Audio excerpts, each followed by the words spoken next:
Well, joining us now is Joost Hiltermann. He is the Middle East and North Africa Program Director for the International Crisis Group. Mr. Hiltermann, thank you for joining us today.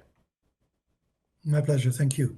Now, as we continue to watch the bombardment going back and forth between Israel and Gaza and really the buildup of troops now, Hamas must have known Palestinians would be targeted if they were to hit Israel as hard as they did.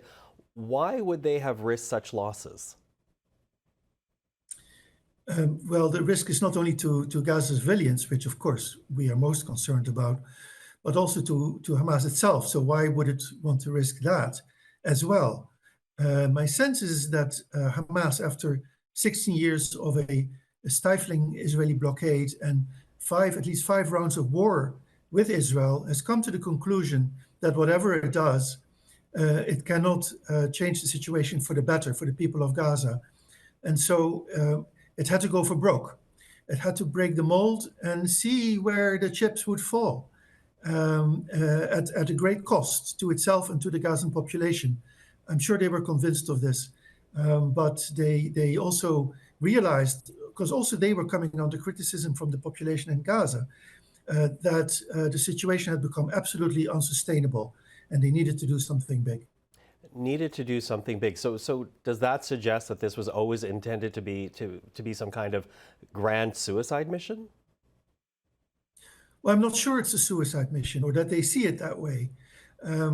I think they see it as a mission where they would potentially suffer serious damage, but also you have to imagine they're very well dug in the Gaza Strip in tunnels underneath the territory.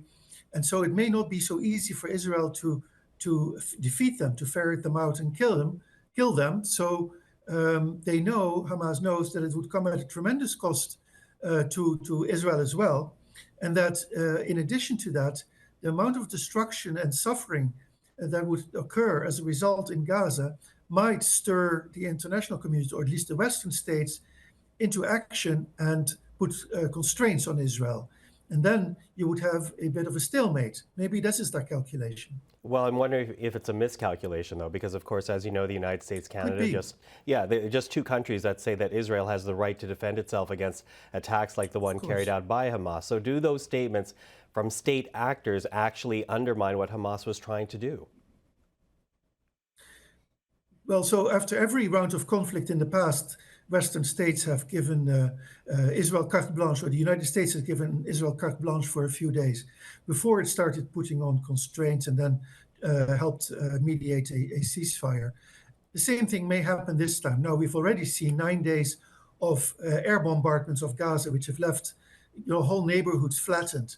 You cannot imagine the destruction when you look at it. And yet, Israel is allowed to continue.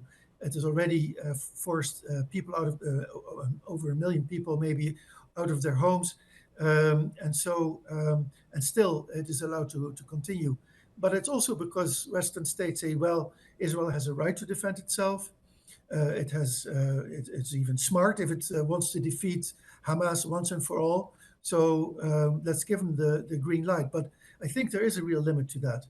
And the limit comes with the extent of suffering. And I can assure you, having spoken to our researcher in Gaza earlier today, there is no more food in Gaza available.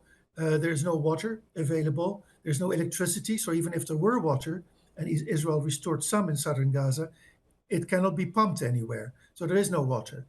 And so the situation is actually becoming absolutely catastrophic. Mm-hmm. Now, there's already concern that what's happening in Gaza will spin out into a wider conflict for Israel. And by that, I mean the fight with Hezbollah in Lebanon. But given that those groups get military and financial support from Iran, is there a wider conflict that we need to be wary of? Well, absolutely, we should be worried, yes. And the possibility is very much there. The escalatory cycle can happen on the border between Israel and Lebanon, but also in the occupied West Bank and in East Jerusalem, where the holy sites are. So, and the violence in the West Bank has gone up dramatically in the last week, and we've seen very serious,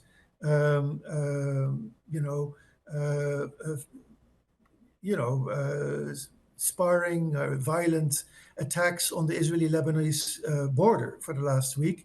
Now, we are used to seeing these kinds of tit-for-tat attack on the border, and we've seen since 2006 that both Israel and Hezbollah know how to play this game and not let it get out of hand. But it's a very dangerous game, and easily something could happen inadvertently that would lead to an escalatory cycle. For example, if Israel kills a number of Hezbollah fighters, or if Hezbollah rocket or a Palestinian rocket hits an urban area in Israel with many casualties, then you can see there's going to be a violent response that is of much greater magnitude, and then the other side has to respond in kind, if not worse. And then, of course, Hezbollah does have Iranian support, Hamas has Iranian support.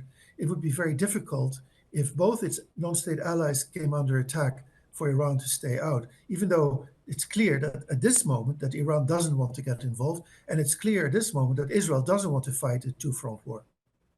Well, we continue to watch. Mr. Hiltermann, thank you very much for the insight tonight. Thank you so much for having me. All the best.